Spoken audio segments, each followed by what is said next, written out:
আলাইকুম ওয়া রাহমাতুল্লাহি ওয়া বারাকাতুহু। আজকে দেখেন, যারা যেই সকল আলেমরা দেশে নেতৃত্ব দিচ্ছে, শীর্ষস্থানীয় আলেম, তাদের টাকা পয়সার অভাব নাই। তারা কি করে বুঝবে সাধারণ আলেম যারা, তারা অর্থভাবে যে কি কষ্টে আছে, কি দুরবস্থায় আছে, তারা কিন্তু এই কষ্ট বোঝে না। অধিকাংশ আলেম অনেক কষ্ট সহ্য করে, মানুষের কথা শুনে সব নীরবে সহ্য করে থাকে। মসজিদের মিম্বর থেকে তার সত্য কথা বলতে পারে না, তার সত্য কথা বলে তার চাকরি চলে যাবে, এই ভয়ে সে সঠিক কথা বলতে পারে না। তাহলে সঠিক কথা বলতে পারত যদি তারা এই মসজিদ মাদ্রাসার যারা ইমাম ছিলেন, আলেম ছিলেন, হাফেজ ছিলেন, তারা যদি স্বনির্ভর থাকতো, তারা কাউকে ভয় করতো না। চাকরি চলে যাও ভয় করতো না, চাকরি থাকলে থাকবে, চাকরি যাক, আমার উপার্জন আমি করতে পারি, আমি সঠিক কথা বলেই যাবো। তাদেরকে এমন একটা শিক্ষা ব্যবস্থা রাখা হয়েছে যেন তারা পরমুখাপেক্ষী হয়ে থাকে। কিন্তু ইসলামের শিক্ষা কি? পরমুখাপেক্ষী নয়, এক আল্লাহর মুখাপেক্ষী হওয়া, কোনো মানুষের মুখাপেক্ষী হওয়া না।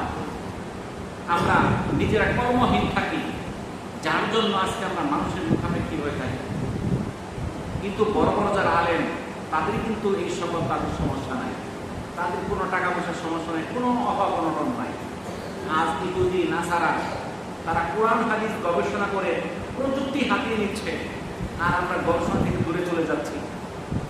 ইহুদিরা গারকাত গাছ লাগাইতেছে, গারকাত। হযরত আবু হুরায়রা রাদিয়াল্লাহু তাআলা থেকে বর্ণিত, নবী করিম সাল্লাল্লাহু আলাইহি সাল্লাম বলেন, কিয়ামত সংঘটিত হবে না যেই পর্যন্ত ইহুদিদের বিরুদ্ধে যুদ্ধ না করা হয়। এমনকি ইহুদি পাথর ও গাছের আড়ালে আত্মগোপন করলেও পাথর ও গাছ বলবে, হে মুসলিম, আমার পিছনে ইহুদি আছে, এসো ওকে হত্যা করো। কিন্তু গারকাত গাছ এরূপ বলবে না। সহিহ বুখারী 2926 নম্বর হাদিস। বুখারীর হাদিস, কিয়ামত হবে না যতক্ষণ না ইহুদিদের বিরুদ্ধে মুসলমানদের যুদ্ধ হবে। সেই যুদ্ধে মুসলমানরা জয়ী হবে। ইহুদিরা পালাবে গাছের পিছনে, পাথরের পিছনে, আর যখন পালাবে সেই গাছও কথা বলবে আমার পিছনে ইহুদি আছে, পাথরও বলবে আমার পিছনে ইহুদি আছে, আর লুকাতে পারবে না। একটা মাত্র গাছ না হলো গারকাত, সে বলবে না। আজ ইহুদিরা সেই গারকাত গাছ লাগাইতেছে। তাহলে গারকাত গাছ যে লাগাইলে তারা লুকাইতে পারবে, এটা জানলো কোথেকে? হাদিস থেকে। তারা যদি হাদিস না পড়তো, তারা কি জানতো যে গারকাত গাছের পিছনে লুকানো যাবে? জানতো। দেখেন, গাজওয়াতুল হিন্দ, একটা যুদ্ধ হবে এই ভারত উপমহাদেশে, আপনারা অনেকেই শুনেছেন, যেটা আজ থেকে 10-15 বছর আগে মানুষ কল্পনার মতো মনে করছে। এখন মনে হইতেছে যুদ্ধ হওয়ার মতো একটা পরিস্থিতি সৃষ্টি হচ্ছে, যেখানে মুসলমানদের মসজিদগুলোকে মাটির সঙ্গে মিশিয়ে ফেলা হচ্ছে, মসজিদের মধ্যে মূর্তি উঠাইতেছে, মুসলমানদের ঘর বাড়ি ভেঙে ফেলতেছে, গরু গোশত খাইছে, এই অপরাধে মানুষকে মেরে ফেলতেছে। আপনার পত্রপত্রিকা দেখতেছেন না? তাহলে কি পরিস্থিতি সৃষ্টি হচ্ছে কি হচ্ছে না? এমন একটা পরিস্থিতি, যখন তাদের থেকে যাবে, তখন তারা যুদ্ধে নামবে কি নামবে না? বলে নামবে।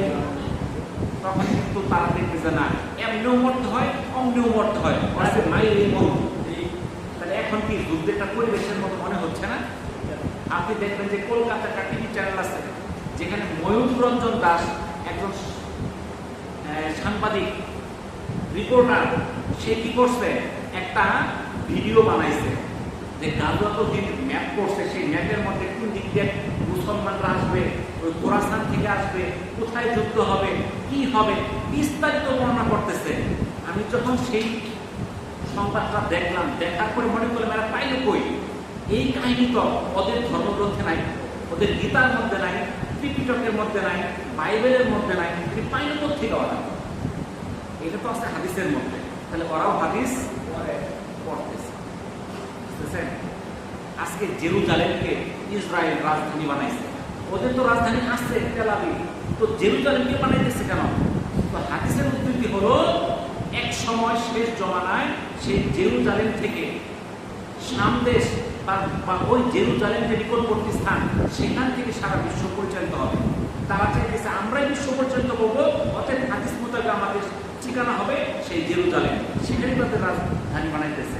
আর সেই জেরুজালেমই এই সপ্তাহে গত 1-2 দিন আগে জমি দিয়েছে যুক্তরাষ্ট্রকে, তারা ইসরায়েল। তাহলে তারাও কিন্তু হাদিস কোরআন নিয়ে গবেষণা করে।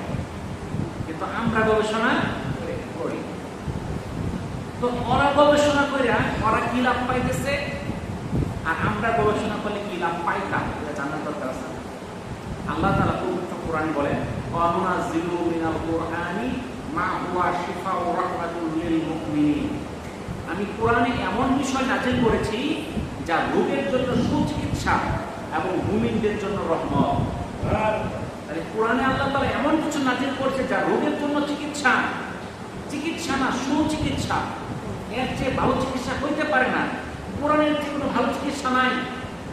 আর মুমিনদের জন্য রয়েছে রহমত। এরপরেই আল্লাহ তাআলা বলতেছেন, ওয়ালা ইয়াজিদুজ যালিমিনা ইল্লা খাসারা, অর্থাৎ জালিমদের জন্য শুধু ক্ষতি বৃদ্ধি করে। অর্থাৎ কোরআন আমরাও পড়তেছি, ওরাও গবেষণা করতেছে। আমরা পড়ার কারণে আমাদের জন্য রহমত, আর ওরা গবেষণা কইরা ওদের ক্ষতি বৃদ্ধি পাইছে, লাভ কিন্তু হচ্ছে না। অর্থাৎ আমাদের কোরআন নিয়ে গবেষণা করতে হবে। তারা কোরআন গবেষণা কইরা তারা বিভিন্ন যন্ত্রপাতি প্রযুক্তি আবিষ্কার করতেছে, তারা আগায় যাচ্ছে, কিন্তু আমরা সেই দিকে আগানোর চেষ্টা করতেছি না।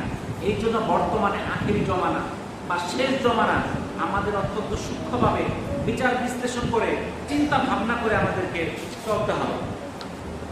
তো এখন আমরা কি করতে পারি? আমাদের করণীয় কি? এই যে সারা বিশ্বে যেই সকল কর্মকাণ্ড ঘটছে, এটার জন্য আমরা তো অসহায়, আমাদের কিছু নাই, আমাদের অস্ত্র নাই, আমাদের প্রযুক্তি নাই, আমাদের কিছুই নাই, ইমানের দিক দিয়েও দুর্বল। করণীয় কি? আমাদের করণীয় তাদের জন্য দোয়া করা, আর তাদেরকে একসময় প্রতিহত করতে হবে, এই জন্য প্রস্তুতি গ্রহণ করা। আমরা যদি বসে থাকি, আমাদের ক্ষমতা নাই, আমাদের শক্তি নাই, আমাদের সামর্থ্য নাই, এটা বসে থাকতে হবে না। আপনি দেখেন, কিছুদিন আগে ইরানের যুদ্ধ হইল, তো ইরানের সঙ্গে আমেরিকার যুদ্ধ হয়েছে। ইরানের কিছু অস্ত্রশস্ত্র আছে, তাদের ওই ব্যবস্থাপনা করছে, যার জন্য কিন্তু ইরান কিন্তু এখন ঠিক আছে, ইরানকে কিছু করতে পারে নাই। আর যদি ইরান যদি সে ফিলিস্তিনের মতো হইতো, তাহলে বোমা মাইরা মাইরা মাটির সঙ্গে মিশে সারা বিশ্বে কেউ কিছু বলার থাকতো না। আমাদের সেই প্রযুক্তিগত ভাবে আগায় যেতে হবে। মুসলমানরাই প্রযুক্তির জনক, এরাই প্রযুক্তির আবিষ্কারক, কিন্তু আজকে মুসলমানরা পিছায় গেছে, আগায় গেছে কারা? ইহুদি নাসারা। এই জন্য আমরা সাবধান হয়ে যাই। ওয়াখিরু দাওয়ানা আনিল হামদুলিল্লাহি রাব্বিল আলামিন। আসসালামু আলাইকুম ওয়া রাহমাতুল্লাহি ওয়া বারাকাতুহু।